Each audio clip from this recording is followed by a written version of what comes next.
एक तस्वीर मैं आपके सामने और रख रही हूं। ये देखिए, ये तो ढाका की तस्वीर है ना। जरा एक बार स्टूडियो में आए, ये तस्वीर दिखाएं। ये द हिंदू है, उसमें एक तस्वीर और छपी है। ये कहाँ की तस्वीर है? ये ढाका की तस्वीर है। वहां लोग जो प्रदर्शन कर रहे हैं, दीपू दास की जैसे बर्बर हत्या की गई, ये तो बांग्लादेश की कहानी है, ये तो भारत की तस्वीर नहीं है। और क्या लिखा हुआ है? Students during a silent protest in Dhaka on Sunday to condemn the killing of a Hindu youth Deepu Chandra Das। अब आप ये तस्वीरें देखें ना, ये हकीकत है बांग्लादेश की। और आगे क्या है? Keeping a close watch on Bangladesh events India. India का स्टैंड क्या है? इंडिया का स्टैंड ये है। बांग्लादेश के विदेश मंत्रालय की तरफ से बयान जारी कर दिया गया और उसकी कॉपी भी हमारे दर्शकों के सामने लगातार हम रख रहे हैं। वो प्रेस रिलीज है जो हम दिखा रहे हैं। दिल्ली में हुए शांतिपूर्ण प्रदर्शन को उन्होंने बढ़ा चढ़ाकर पेश किया। सुरक्षा उल्लंघन जैसे भ्रामक दावे किए गए। भारत के विदेश मंत्रालय ने हालांकि स्पष्ट शब्दों में, रणधीर जायसवाल हैं विदेश मंत्रालय के प्रवक्ता, उन्होंने कहा ये सारी खारिज करते हैं, ये एक प्रोपेगेंडा है। भारत वियना संधि के तहत विदेशी मेहमानों की सुरक्षा को सुनिश्चित करने के लिए पूरी तरह से प्रतिबद्ध है। ये बांग्लादेश का झूठा प्रोपेगेंडा है और भारत ने 2 तस्वीरों से इसकी पोल भी खोल दी। एक और तस्वीर आपके सामने रख रही हूं। यूनुस सरकार अपने देश में कट्टरपंथियों पर लगाम लगाने में पूरी तरह से फेल है। मोहम्मद यूनुस हादी के जनाजे में जाकर बांग्लादेश को हादी के सपनों का देश बनाने की बात करते हैं, कट्टरपंथी बात करते हैं, भारत विरोधी नारे लगाते हैं। यह बांग्लादेश की तस्वीर है।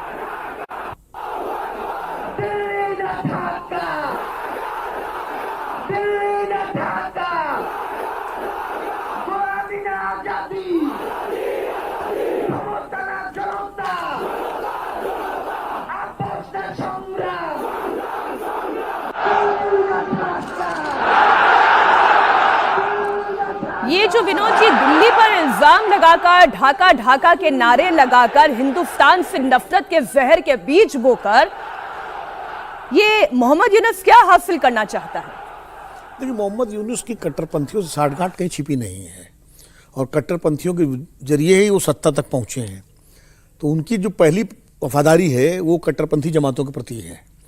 उन्हें बांग्लादेश का जो मूल चरित्र रहा, जो शेख मुजीबुर रहमान ने जिस बांग्लादेश को बनाया था, जो एक इस्लामिक देश होते हुए भी एक उदार किस्म का देश था, उससे उनको कोई लेना देना नहीं है। बांग्लादेश की अंतर्राष्ट्रीय छवि क्या बन रही है, इससे उन्हें कोई लेना देना नहीं है। सिर्फ अपनी सत्ता बनाए रखने के लिए वो कट्टरपंथियों को आगे घुटने टेके हुए हैं।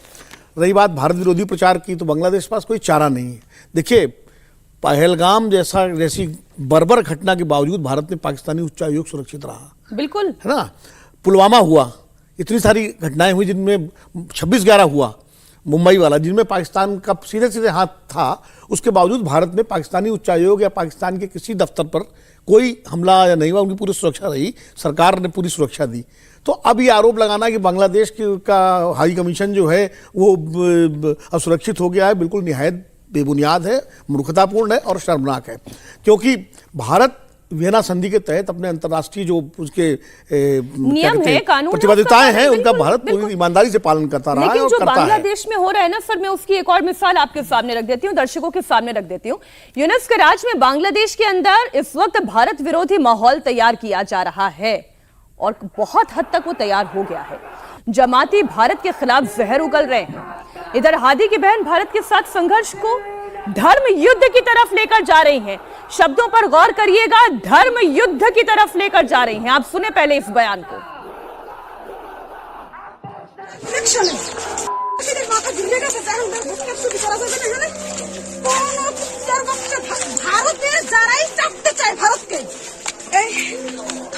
লড়াই কিন্তু আজকের না, এই লড়াই আমাদের 200 বছরের লড়াই। তবে তোমরা বিশৃঙ্খলা সৃষ্টি করবে না। ভারতের আওয়ামী লীগ চাইতেছে নির্বাচন বানচাল করতে হবে। নির্বাচন কোনোভাবেই বানচাল করতে দেওয়া যাবে না।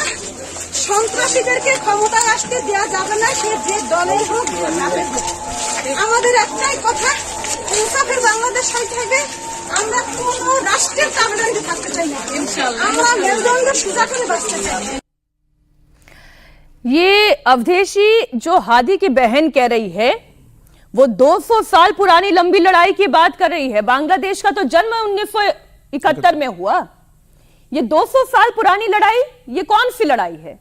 नहीं, देखिए वो जो सच्चाई है वही बयान कर रही है। देखिए बांग्लादेश की संपूर्ण भयानक तस्वीर भारत के संदर्भ में, बांग्लादेश की वहाँ की सरकार, वहाँ का विदेश मंत्रालय, वहाँ का कट्टरपंथी तो तब कहेंगे जब वो एक अल्पसंख्यक जमात हो। अगर पूरा के पूरा बांग्लादेश के भारी समूह 100% तो कहीं नहीं होता है, अगर इसी चरित्र का हो गया है तो देश को ही फंडामेंटलिस्ट, इस्लामिक फंडामेंटलिस्ट और कट्टरपंथी कहना होगा। तो एक पूरा जो उनका भारत को लेके स्टैंड है सारा, वो बता रहा है कि इस समय हमारे पास एक नए सिरे से बांग्लादेश के साथ संबंधों, वहां की स्थिति को निपटने को लेकर के तैयारी और विचार की आवश्यकता है। अब ये सामान्य स्थिति नहीं है। ये जो वहां के तौहीद हुसैन, मोहम्मद तौहीद हुसैन है, जो अभी विदेश मंत्री कहिए, वो कह रहे हैं कि नहीं, भारत ये बताए कि वहां उच्चायोग तक लोग गए ही गए, ये उसका बयान अति साधारण है, हम इसको स्वीकार नहीं करते हैं।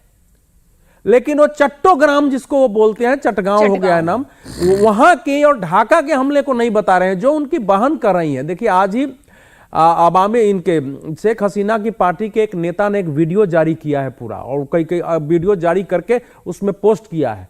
उस वीडियो में उस्मान हादी के साथ एक समर्थक है, बोल रहा है कि हमको गर्व है कि हमने उस्मान हादी के साथ काम किया, लेकिन 5 अगस्त के बाद हमको इस बात का अफसोस है कि हमने अखबारों को, प्रथम ओलो, डेली स्टार को आग लगा के बंद नहीं किया, क्योंकि ये सवाल पूछते हैं